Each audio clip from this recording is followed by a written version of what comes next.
What apps do I love for the Android platform? Well, where do I get started? First off, let me confess, I'm an app junkie. I hoard applications. I download as many as I think might be interesting. For the first month or two of the Android market going live, I perused every single app released. But at this point, there are somewhere in the neighborhood of 100,000 apps, more than you'd want to look through one by one. So here's a starter, our top 10 free Android applications.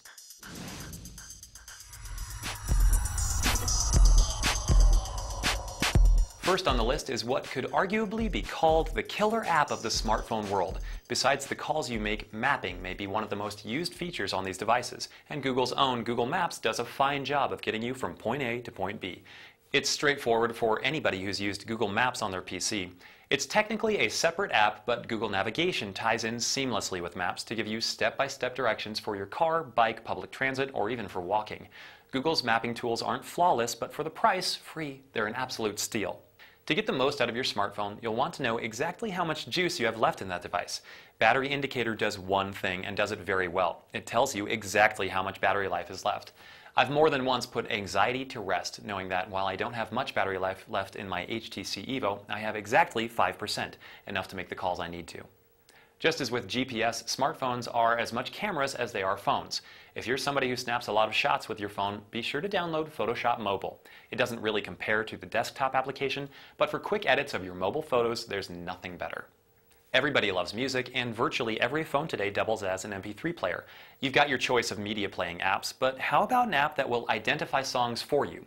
That's what Shazam does, and I use it every day. If you hear a tune in the store, on the radio, at a party, or on the elevator, anywhere, you can let Shazam tell you the song title and artist, and even go directly to Amazon and download the tune. I feel like I hardly need to mention this next one, Facebook.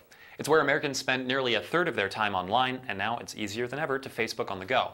The app is straightforward and easy to use, no surprises here. If you're trying to conserve space on your device for other apps, you can get by fine just using the mobile browser version. But don't get caught checking Facebook when you have real live friends standing in front of you. It's rude. Here's one for all of you who have a touchscreen but no physical keyboard. A new field of app has emerged aimed at alleviating your hen-pecking thumbs. Apps like ShapeWriter Keyboard and Swipe Keyboard allow you to draw your finger across the screen to each letter in your word. When you get the hang of it, it's arguably as fast, if not faster, than a physical keyboard. Business cards seem so 20th century. For trading contact info today, something like Bump is just the app you need. Bump lets you exchange any contact info you want, like name, phone number, email, pictures, or even other applications. All you do is fire up the app, select what info you're sharing, and literally bump the phone you're trading with.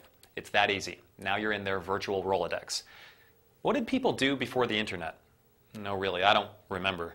If you've got a data plan on your Android phone, then you never have to be without the web. But that small screen can be a hassle sometimes. Tethering takes care of that, and with an app like PDANet, it's easy to connect your PC or Mac to your Android phone and get web access just about anywhere you have a signal. Again, this is one that saved me a number of times. I usually have a good signal on my phone, and usually don't want to pay for the hotel Wi-Fi when I'm on the road. Most smartphones have removable storage, and it's nice to know what's taking up space on your card. Disk Usage is another of those utilitarian apps that does a single thing very effectively. It shows you what's on your drive and how much space it's taking. I use my storage to full capacity most of the time, so it takes some managing. With Disk Usage, it's easy to identify what files are just too bloated to justify keeping around. It works as an easy file browser too, where you can find and open anything on your card. Last but not least is an app that could help you be more social in real life. Yelp, the popular local business search, is perfect for finding restaurants, hotels, nightclubs, or anything else in your neighborhood or a neighborhood you're new to. With the right apps, you never really have to be lost again. Ladies, you listening? These make great gifts for the man in your life who won't ask for directions. That's our list, but like we said, there are a lot of apps to choose from. What applications make your life easier? What apps can you not live without?